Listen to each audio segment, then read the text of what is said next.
Niya karon ang atong mga PNP, ang Philippine National Police para mo kanda og investigation.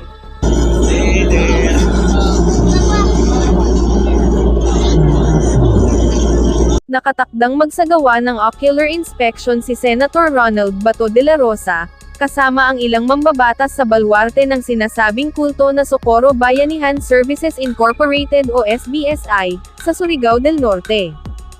Ang inspeksyon ay pangungunahan ng Senate Committee on Public Order and Dangerous Drugs, katuwang ang Senate Committee on Women, Children and Family Relations.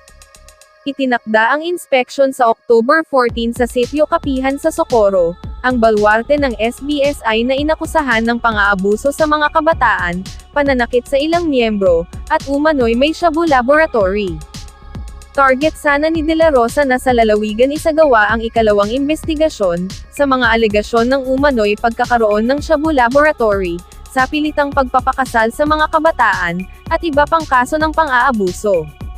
Nasa Sitio Kapihan sa bayan ng Socorro ang komunidad, kung saan kabilang ang mga lider at miyembro ng Socorro Bayanihan Services Incorporated o SBSI, na inaakusahang nasa likod ng pang-aabuso sa mga kabataan. Nais sana ni De La Rosa na personal na makita ang sitwasyon sa Sitio Kapihan, at para hindi na rin gumastos ang kanilang mga ipapatawag na resource person, kaya lang ay pinanindigan nilang sa Pasay City pa rin isasagawa ang Senate hearing. Sa nakaraang pagdinig, una nang humarap ang tatlong menor de edad at isiniwalat ang mga umano'y pang-aabuso ng kanilang leader na si J. Renz Colario alias Senior Aguila.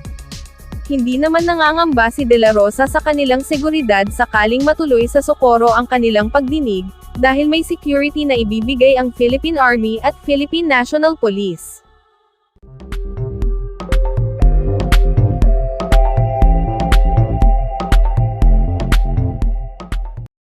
Meron ba coordination or approach na himog na or gihimo ang mga legislative branch sa LGU diha sa inyo pagtap sa inyong opisina para makahimo sila og or makaingon sila nga kinahanglan ba jud maghimo og ordinance for the use of preemptive measures during imminent danger for civil unrest?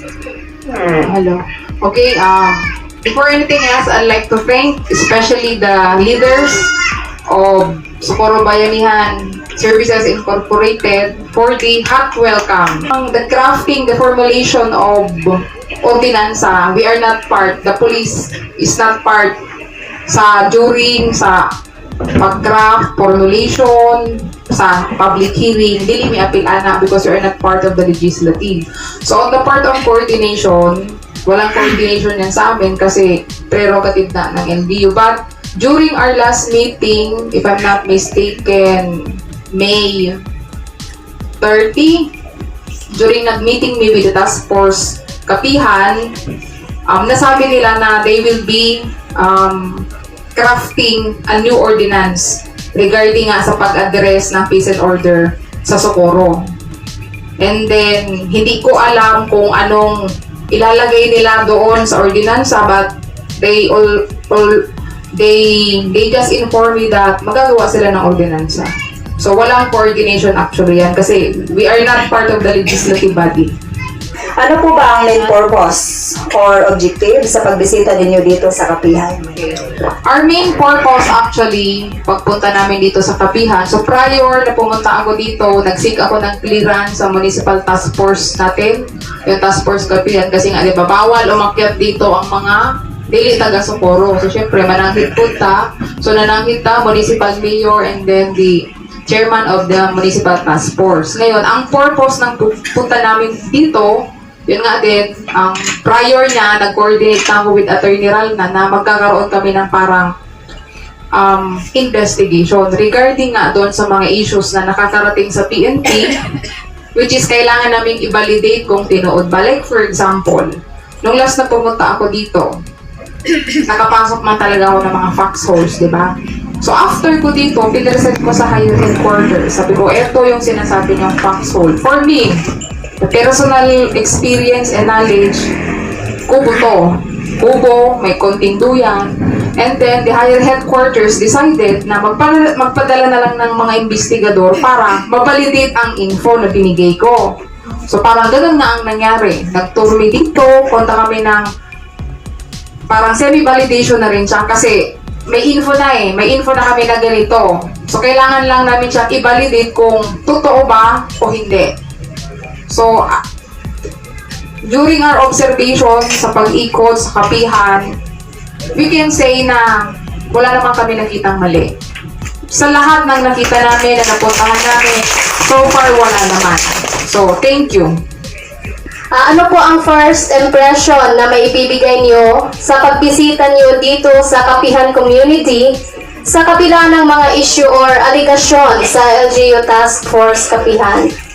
Ang first impression, nakuha nyo talaga yung kultura ng Pinoy na pinagyayabang natin sa buong mundo, yung pagiging hospitable.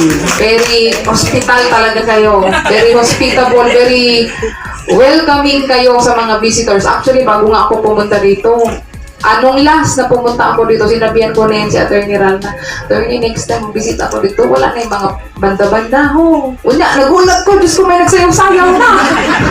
Kasi akala ko walang ganun. Unya, nagpalitsun pa mo. O, sabi ko nga kay Senior Aguila, dili na kayo kasi maanad may balik-balik may dili mga lugi mo. Maubos ang inyong sandiri ha. So, first impression, yun nga, sabi ko, very hospitable kayo. Talagang you welcome your visitors very well. And then, we are thankful na hindi lang warm welcome, talagang hot jud ang inyong pag-welcome sa among team. And then, I assure you naman na kung ano yung findings namin dito, syempre after kasi nito, magko-contact pa kami ng parang meeting namin. Yung mga kasama ko na nag-investigation, nag-validation, kasi nga, we'll come up with the final output, final report namin na eto. Siyempre, kailangan namin mag-usap ano ba na yung i-report namin sa taas. So, magme-meeting pa kami after nito, pero I assure you na kung ano yung mga findings namin dito, yung nakita namin, na-obserbahan namin, without exaggeration, doon lang kami. Makakaasa kayo na neutral pa rin kami. Yun nga lang yung sinasabi dito sa mga leaders ninyo. So, yun lang. Sa inyong experience as PNP personnel, ano po ba ang mga basihan para masabi natin ang isang lugar ay may imminent danger from civil unrest? Ngayon, wala pa tayo sa imminent danger. Kasi wala namang nahitabo. Yung sinasabi nilang disrupted ang peace and order, no. Hindi na disrupt ang peace and order. Ganon pa rin naman ang Socorro. Kaya wala namang mga nahitabo, di ba?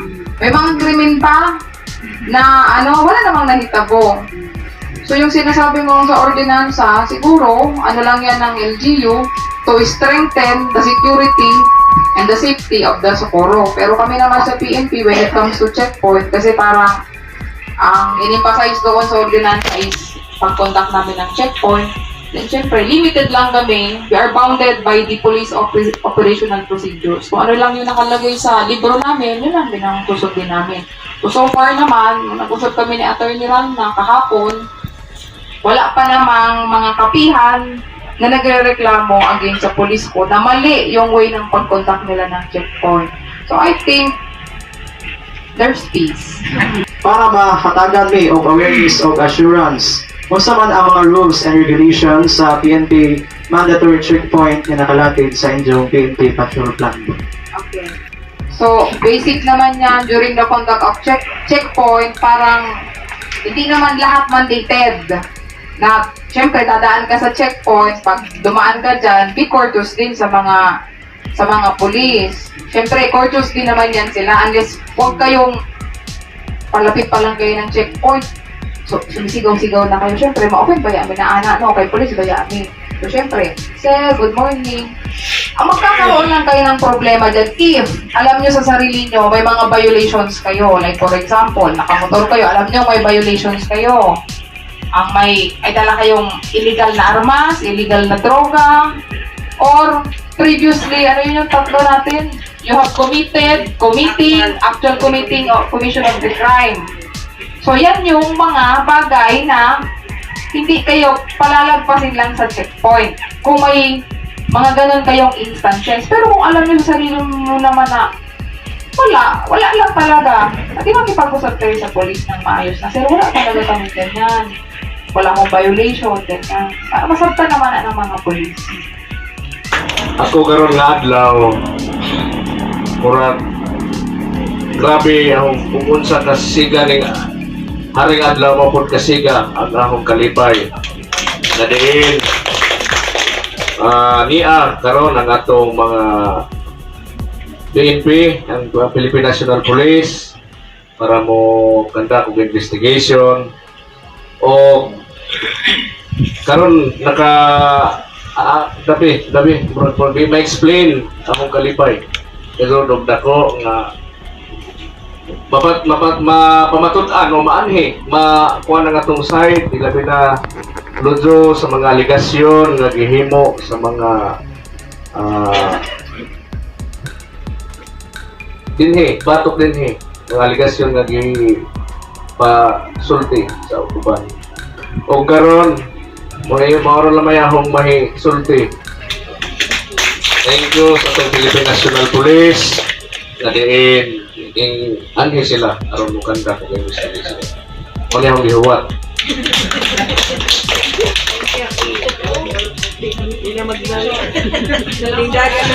This ends our press conference. Para sa iba pang karagdagang mga balita ng Senior Buzz, ay mag-comment lamang po, mag-like at mag-share sa video na ito, at huwag po nating kalimutang mag-subscribe sa aming channel. Maraming salamat po sa inyong panonood.